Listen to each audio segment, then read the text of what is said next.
Hello students, कल हम लोगों ने मॉलिक्यूलर बायोलॉजी के अंतर्गत सेंट्रल डॉग्मा के बारे में बात की थी। आज हम लोग डिस्कस करेंगे एक और बहुत महत्वपूर्ण कंसेप्ट जो है that is genetic code. Genetic code के अगर मैं थोड़ा हिस्टोरिकल जो बैकग्राउंड है उसके बारे में बात करूं तो वहाँ पर बात आती है जॉर्ज गैमो की 1954 में। इन्होंने ट्रिपलेट कोडॉन के बारे में बात की थी। इसको अभी हम आगे देखते हैं। एक और जो इंपॉर्टेंट ईयर आता है 1968, ठीक है। तो बीइंग एन इंडियन क्या हुआ था, डॉक्टर हरगोविंद खुराना, आप लोगों ने नाम सुना होगा। डॉक्टर हरगोविंद खुराना जो एक इंडो अमेरिकन बायोकेमिस्ट थे, इन्होंने नाइरनबर्ग और जॉर्ज हॉले इनके साथ मिलकर के जो है interpretation of genetic code and its function in protein synthesis के बारे में बात की थी और 1968 में ही इन्हें इसके लिए नोबेल प्राइज़ जो है दिया गया, ठीक है। तो it was a very proud moment for an Indian. चलिए, अगर मैं थोड़ा सा अब इस टॉपिक में जाऊँ, जेनेटिक कोड एक्चुअली है क्या। तो जेनेटिक कोड को अगर मैं एक लाइन में इसके बारे में बात करूँ तो it is the correspondence, it is a correspondence between, किसके बीच में कॉरेस्पॉन्डेंस होगी, ट्रिपलेट कोडॉन जो अभी हम बात करेंगे इसके बारे में, ट्रिपलेट कोडॉन और अमीनो एसिड्स के बारे में, ठीक है। तो अब ये ट्रिपलेट कोडॉन को हम बाद में बात करेंगे। अभी हम ये देख रहे हैं कि अगर ये एक mRNA का ये 5 प्राइम एंड है और ये 3 प्राइम एंड है, आपको पता है कि इस mRNA में क्या होता है, इस प्रकार से न्यूक्लियोटाइड्स इसमें अटैच रहते हैं जिसको हम नाइट्रोजनस बेसेस भी कहते हैं। इसमें अब A, U, G, C, A, G इस प्रकार से जो है आगे को जो है बेसेस जो है लगे होते हैं, ठीक है। तो ये जो पॉलीन्यूक्लियोटाइड हैं, ठीक है, ये बाद में जाकर के कोड करते हैं अमीनो एसिड्स को या पॉलीपेप्टाइड्स को, ठीक है। तो अब इस A या U या G या C इनसे कौन सी इंफॉर्मेशन इस प्रकार की है जो अमीनो एसिड सिंथेसिस में हेल्प कर रही है या अमीनो एसिड पर्टिकुलर इनके द्वारा बन रहा है। तो इस कोड को क्रैक करने के लिए साइंटिस्ट ने अपना काम किया, जॉर्ज गैमो ने अपना काम किया, नाइरनबर्ग ने इसमें काम किया, मथाई एक साइंटिस्ट उन्होंने भी अपना काम किया। और इन्होंने क्या किया, कुछ थ्योरीज के बारे में बात करी। जैसे पहले थ्योरी आई थी सिंगलेट कोडॉन की, सिंगलेट कोड, ठीक है। उसमें ये कहा गया कि आपको पता है कि जो है जो मैसेंजर आरएनए है उसमें 4 नाइट्रोजनस बेसेस होते हैं, ठीक है, एडेनिन, यूरेसिल, ग्वानिन और साइटोसिन, ठीक है। तो इनसे अगर हम अमीनो एसिड्स, आपको पता है कितने होते हैं, दे आर 20 अमीनो एसिड्स जिनका सिंथेसिस हो सकता है। तो अब ये जो 4 कोडॉन्स हमारे पास, सॉरी जो 4 नाइट्रोजनस बेसेस हैं, इनसे 20 अमीनो एसिड जो है वो कैसे डिकोड होंगे। तो ये जो फर्स्ट थ्योरी आई थी इसके हिसाब से अगर 4 हमारे पास बेसेस हैं तो 4 to the power 1 is equal to 4 into 1 equal to 4। केवल 4 जो है हमारे पास क्या है, नाइट्रोजनस बेसेस हैं, और ये 4 केवल ये जो 4 जो हैं ये 20 अमीनो एसिड्स को जो है डिकोड नहीं कर सकते, ठीक है। तो ये थ्योरी फेल हुई। इसके बाद जो है डबलेट कोड थ्योरी आई थी, यानी कि दो के जो कॉम्बिनेशन उसमें बनाए गए, इसके हिसाब से आपको पता है कितने थे हमारे पास, कितने हैं, 4 हैं बेसेस जो हैं। तो 4 to the power 2 is equal to 4 into 4 equal to 16। अभी भी क्या हो रहा है, केवल 16 अमीनो एसिड्स को ये कोड कर पा रहे हैं। तो बाद में जो जॉर्ज गैमो की अभी मैं बात कर रहा था आपसे, तो ट्रिपलेट थ्योरी आई। इस थ्योरी के हिसाब से ये जो 4 हैं इनके जो कॉम्बिनेशंस, अगर 3 कॉम्बिनेशंस होंगे तो 4 into 4 into 4 करके 64 हमारे पास क्या बन जाएंगे, बेसिकली 64 जो है ये जो कोडॉन्स बनेंगे ये क्या करेंगे, ये 20 अमीनो एसिड्स को कोड करेंगे, ठीक है। तो ये जो ट्रिपलेट यानी कि 3 का जो कॉम्बिनेशन था, माना ये AUG की मैं यहाँ पे बात करूँ तो AUG मैसेंजर आरएनए में एक ट्रिपलेट है, ठीक है। इसके बाद CAG है, CAG क्या है, वो अगला ट्रिपलेट है, ठीक है। इस प्रकार से जो अगले बेसेस आएंगे वो अगला ट्रिपलेट बनाएंगे।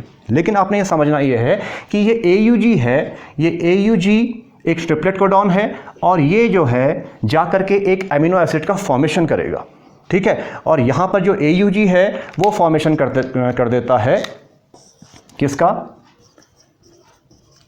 मिथायोनाइन का, ठीक है। तो ये पर्टिकुलर अमीनो एसिड्स का जो फॉर्मेशन हो रहा है ये पता लगाया गया कि वो जो जेनेटिक कोड उसी को कहा गया जो पर्टिकुलर कोई एक ऐसा ट्रिपलेट कोडॉन, ठीक है। हमने बात की थी जब पहले जॉर्ज गैमो के बारे में, तो उसके द्वारा जो है पर्टिकुलर यानी कि हर ट्रिपलेट कोडॉन क्या करेगा, वो अलग अलग अमीनो एसिड्स को कोड करेगा, ठीक है। तो ऐसे जो 64 जो हमारे पास जो आपके जो कोडॉन्स पाए गए ये कैसे बनते हैं, थोड़ा इसको देखते हैं।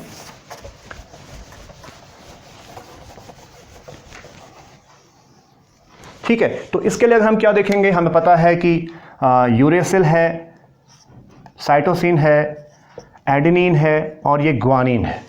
ये 4 बेसेस हमारे पास होते हैं। और अगर मैं बात करूं, आप लोगों को इस स्ट्रक्चर से जो है चक्कर बोर्ड की याद आ रही होगी। आपने चक्कर बोर्ड बनाया है जब हम लोगों ने मेंडल्स लॉस पढ़े थे वहाँ पर।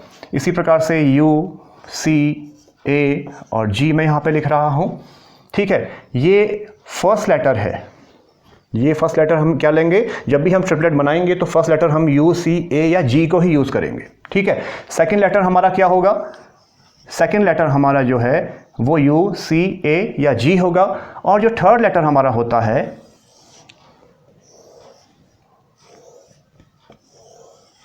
थर्ड लेटर को हम यहाँ पर दिखा रहे हैं। यहाँ पर जो है हमारा थर्ड लेटर आएगा वो U, C, A, G, U, C, A, G, U, C, A, G और U, C, A, G से ही इसका फॉर्मेशन होता है, ठीक है।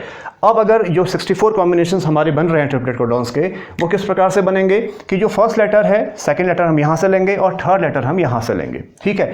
तो यहाँ पर अगर हम इसको हम भरें तो U, देन ये वाला U एंड देन ये वाला U, ठीक है। ये फर्स्ट कोडॉन हमारा फॉर्मेशन हो गया। अगला क्या होगा, फिर से U, then U and then हम क्या लेंगे, अब C को लेंगे। फिर ऐसे ही U, U और A को लेंगे, देन हम U, U, G को लेंगे। तो ये हमारे 4 ट्रिपलेट कोडॉन फॉर्मेशन इस प्रकार से हो गया। अगले में हम क्या देखेंगे, फिर U, C और U, ठीक है। U, C, C, U, C, A, U, C, G, ठीक। ऐसे ही U, A, U, U, A, C, U, A, A और U, A, G, इस प्रकार से आगे बढ़ेंगे। फिर यहाँ पर क्या होगा, U, G, U, U, G, C, U, G, A और U, G, G, ठीक है। तो 4 into 4 16 हमारे जो है ये बन गए। इसी प्रकार से जो है हमारा अब जो है 4, 8, 12, 16 और 16 के बाद फिर यहाँ पर हम बात करेंगे, अगले 16 हमारे यहाँ पे आ जाएंगे, ठीक है। 16 यहाँ पर और 16 यहाँ पर, यानी कि हमारे 64 जो है कोडॉन बन करके ये तैयार हो जाएंगे, ठीक है। यहाँ पर हम ये देखते हैं कि यहाँ पर A, अगर मैं यहाँ पर थोड़ा सा बना रहा हूँ, स्पेशली मैं ऐसे बना रहा हूँ, क्यों बना रहा हूँ अभी हम आगे देखेंगे। A, U, U, A, U, C, A, U, A और A, U, G, ठीक है। इसी प्रकार से आप सारे जो है खुद इसको प्रैक्टिस करके इसको आप आराम से भर सकते हैं, इसमें कोई इश्यू नहीं है। यहाँ पर हम ये देखेंगे, मैंने पर्टिकुलर ये इसलिए बनाए हैं कुछ कि यहाँ पर जो है ये 64 जो आपके हमने अभी कहा था कि 64 ट्रिपलेट कोडॉन्स बनते हैं, इसमें से 61 क्या होते हैं, ये फंक्शनल होते हैं। फंक्शनल का मतलब ये है, ये 61 जो कोडॉन्स हैं ये पर्टिकुलर जो है इन जो 20 अमीनो एसिड्स हैं उनको कोड करेंगे। लेकिन इसमें से 3 जो है वो फंक्शनल नहीं होंगे, उसको हम स्टॉप कोडॉन कह देते हैं, ठीक है। ये 3 को हम कह देते हैं स्टॉप कोडॉन, ठीक है। और जो बाकी जो हैं 61 इनको हम कह देते हैं सेंस कोडॉन, ठीक है। 3 स्टॉप कोडॉन या इसको हम नॉन सेंस कोडॉन जो कोडॉन भी कई बार कह देते हैं। तो ये सेंस कोडॉन है जो पर्टिकुलर अमीनो एसिड्स को कोड करेंगे। और ये 3 जो स्टॉप कोडॉन हैं, ये 3 स्टॉप कोडॉन कौन कौन से होते हैं, ये 3 होते हैं UAA, हमने बात करी है प्रीवियस लेक्चर्स में, UAG और UGA, ठीक है। इसी प्रकार से एक हमारा जो यहाँ पर AUG है, इसको हम कह देते हैं स्टार्ट कोडॉन, ठीक है, यानी कि जब भी mRNA से जो है हम जब प्रोटीन फॉर्मेशन के आगे जो हमारी जो प्रोसीजर आगे को बढ़ेगा तो वहाँ पर जो इनिशिएट करेगा कोडॉन्स को वो AUG सेगमेंट होगा जो हमारे बेसिस हैं उसका। तो AUG स्टार्ट कोडॉन भी है और AUG जो एमिनो एसिड्स का जो है सिंथेसिस करता है वो होती है मेथायोनाइन। ठीक है, तो इसका जो है डबल फंक्शन है। तो और ये स्टॉप कोडॉन है UAA, UGA और UAG। ठीक है, तो इनको हम नाम दे देते हैं। इनका नाम है ऑकर, AMBE या एम्बर और ऑपल। ठीक है, तो ये तीनों, ये और ये, तो इनको जो है पर्टिकुलर इन नामों से भी जाना जाता है। ठीक है, OPAL। क्लियर? तो ये हमारा बना क्या 64 जो ट्रिपलेट कोडॉन्स हैं उनका स्ट्रक्चर किस प्रकार से बनेगा। तो इसको आप आराम से फिल कर सकते हैं, कोई आपको इशू नहीं होगा। आपको क्या करना है, सिर्फ फर्स्ट लेटर, सेकंड लेटर और थर्ड लेटर को यहाँ पर जा करके लेना है, असेंबल करना है और आपका ये स्ट्रक्चर आगे को बन जाएगा। चलिए थोड़ा सा और आगे अगर हम जाएं कि जेनेटिक कोड जो है इसके कैरेक्टर्स क्या क्या होते हैं। ठीक है, तो पहला तो हमने क्या देखा कि जेनेटिक कोड क्या होगा, वो एक ट्रिपलेट होगा। ठीक है, हमेशा जो इन्फॉर्मेशन जो है, जो पॉलीन्यूक्लियोटाइड जो हमारी जो चेन बनी है mRNA के अंतर्गत, उससे जो पॉलीपेप्टाइड फॉर्मेशन होगा तो वहाँ पर हमेशा क्या होगा, 3 नाइट्रोजनस बेसिस का क्या होगा, एक ट्रिपलेट होगा। ठीक है, दूसरा जो जेनेटिक कोड होता है वो क्या होता है, दूसरा कि वो डीजेनरेट होता है। इसका मतलब यह है कि ये पर्टिकुलर अमीनो एसिड का फॉर्मेशन करेगा, उसके बाद डीजेनरेट हो जाएगा। ठीक है, अमीनो एसिड को रिकॉग्नाइज कौन करेगा, एक से ज़्यादा कोडॉन कर सकते हैं। ठीक है, एक से ज़्यादा कोडॉन जो है वो क्या कर सकते हैं, किसी एक अमीनो एसिड को जो है रिकॉग्नाइज कर सकते हैं, क्योंकि आपको पता है कि वहाँ पर जो उनके बीच में रेशियो है वो 64 का और किसका है, 20 का। ठीक है, 64 जो कोडॉन्स हैं वो जो है 20 प्रकार के अमीनो एसिड्स को सिंथेसाइज कर रहे हैं। तो यहाँ पर क्या होगा कि एक से ज़्यादा भी जो आपके जो कोडॉन हैं वो पर्टिकुलर किसी अमीनो एसिड को रिकॉग्नाइज कर सकते हैं। ठीक है, इसके अलावा क्या आता है, इसका एक और कैरेक्टर है कि जो हमारे जेनेटिक कोड होता है वो क्या होता है, वो कॉमा लेस होता है। ठीक है, आप AUG या CGA, ठीक है, इनके बीच में आप कॉमा नहीं लगा सकते। ठीक है, ये एक सीरीज़ में जो है इनका फ्लो होगा, लेकिन जब इसको हम रीड करेंगे तो इसको हम 3-3 के उसमें रीड करेंगे। ठीक है, बट इनके बीच में कॉमा या कोई गैप नहीं होगा। ठीक है, ये एक सीरीज़ में आगे को बढ़ते हैं, तो ये कॉमा लेस होता है। ठीक है, एक और चीज़ आती है, वर्ड आता है नॉन एम्बिग्यूस। जेनेटिक कोड का जो नेचर होता है वो नॉन एम्बिग्यूस होता है। इसका मतलब क्या होता है, एम्बिग्यूस का मतलब होता है संदिग्ध। ठीक है, तो जेनेटिक कोड असंदिग्ध होते हैं। इसका अर्थ क्या हो गया कि जो अमीनो एसिड्स हैं they can code by more than 1 codon. मैंने अभी आपसे कहा था कि एक से ज़्यादा जो जो कोडॉन्स हैं वो क्या करेंगे, एक अमीनो एसिड को कोड करेंगे, लेकिन जो एक सिंगल कोड है वो कभी भी 2 अमीनो एसिड को कोड नहीं करेगा। ठीक है, इसीलिए इसको नॉन एम्बिग्यूस नेचर भी इसका जो है कहा जाता है। अगली चीज़ है, कोड्स जो हैं वो क्या होते हैं, वो यूनिवर्सल होते हैं। यूनिवर्सल होने का मतलब यहाँ पर यह है कि चाहे वो प्रोकैरियोट हो, चाहे वो यूकैरियोट हो, एनिमल हो, बैक्टीरिया हो, उन सब के अंदर अगर कोई कोड है, अगर मैंने आपसे कहा कि यू है, ठीक है, तो ये इसको हम इसको बोलते हैं पॉलीयूरेसिल भी कह देते हैं। और इसका इससे जो अमीनो एसिड फॉर्मेशन होता है वो होता है फिनाइल एलेनाइन। तो यू जो कोड है या AUG अगर मिथायोनाइन को कोड कर रहा है तो वो क्या होगा, यूनिवर्सली किसी भी ऑर्गेनिज्म में उसी अमीनो एसिड को कोड करेगा। ठीक है, जैसे AAA है तो वो लाइसिन को ही करेगा। ठीक है, अगर CCC है तो वो प्रोलीन अमीनो एसिड होता है उसको कोड करेगा। अगर GGG है तो वो ग्लाइसिन को करेगा। इस प्रकार से पर्टिकुलर जो आपका जो कोडॉन है वो पर्टिकुलर अमीनो एसिड को जो है कोड करेगा। तो ये सारे के सारे जो इसके कैरेक्टर्स थे। अब अगर मैं बात करूं एक्सेप्शंस की, आप लोग कहेंगे सर ये लास्ट में जो है एक्सेप्शंस कहाँ पे आ जाते हैं। तो एक्सेप्शन इसलिए आते हैं क्योंकि वो आपको और बाकी स्टूडेंट को के बीच में जो डिफरेंस आता है वो इन्हीं के वजह से आता है। एक्सेप्शंस क्या होते हैं बेसिकली कि हमने जैसे कहा कि यूनिवर्सल है, हमने कहा कि कोड्स जो है किसी भी ऑर्गेनिज्म में यूनिवर्सल होंगे, लेकिन एक्सेप्शन क्या आ जाएगा, जैसे UGA UGA के बारे में भी हमने कहा था कि जो UGA है या UAG है, ठीक है, ये सारे के सारे क्या थे, हमारे स्टॉप कोडॉन थे, ठीक है। लेकिन ये क्या होता है, ये माइटोकॉन्ड्रिया में ट्रिप्टोफैन नामक एमिनो एसिड को कोड कर देता है, तो this is called the exception, okay. या इसके अलावा अगर मैं बात करूं CUA कॉम्बिनेशन है, तो CUA जो कॉम्बिनेशन है वो कॉम्बिनेशन क्या है, इसको हम ल्यूसिन कह देते हैं, ठीक है। इससे जो अमीनो एसिड फॉर्मेशन होता है CUA जो ट्रिपलेट कोडॉन है, उससे जो अमीनो एसिड जो फॉर्मेशन होता है वो होता है ल्यूसिन का, ठीक है। लेकिन कई बार क्या होता है, ये ईस्ट के अंदर जो माइटोकॉन्ड्रिया है,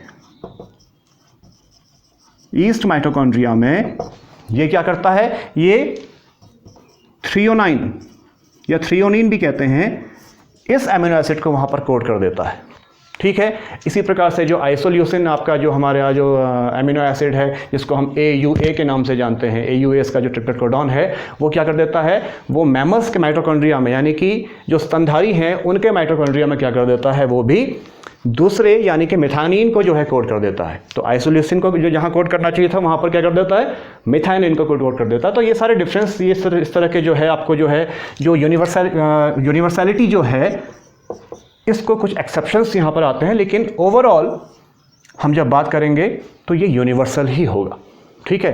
तो जेनेटिक कोड के बारे में हमने ये बातें करी, हमने ट्रिपलेट कोडॉन के बारे में बात करी, हमने कॉम्बिनेशंस की बात करी, ठीक है। 61 हमने कहा कि जो क्या है, जो सेंस कोडॉन है, और 3 हमारे नॉन सेंस कोडॉन है, जिसको हम स्टॉप कोडॉन भी कह देते हैं। इनको हम ऑकर, एम्बर और जो है ऑपल के नाम से जानते हैं। ये सारी चीज़ें हैं। डॉक्टर हरगोविंद खुराना का नाम इसमें जुड़ा है, ये इंपॉर्टेंट आपके लिए क्वेश्चन कई बार जो है आपको पता होना चाहिए। और स्टार्टिंग इसकी जो हुई थी, निरेनबर्ग ने जो काम करना स्टार्ट किया था, तो उसको यू की चेन मिली थी, जिसको उसने बाद में कहा दिया था कि पॉलीयूरेसिल, और बाद में उसको नाम दिया गया फिनाइल एलेनाइन, ठीक है। तो ये सारे कंसेप्ट जो है आप इसके बारे में बनाइए, लेकिन कुल मिलाकर के अगर आप एक लाइन में इसकी बात करोगे तो आपको ये कहना है कि ये एक तरह का करस्पॉन्डेंस है, ठीक है। Genetic code is the correspondence in between the triplet codon, अब आप उसके बारे में जान गए हो, and amino acids and protein, ठीक है। इसमें जो भी क्वेरीज हैं आप लोग डिस्कस करिए, और चैनल को सब्सक्राइब करिए, लाइक करिए, शेयर करिए, और जो भी आपके क्वेश्चंस हैं वो कमेंट सेक्शन में मुझ तक पहुँचाइए, ताकि मैं भी आगे जा करके अपने को रिवाइज कर पाऊँ। Okay, thank you very much. मिलते हैं नेक्स्ट टॉपिक के साथ। Thank you.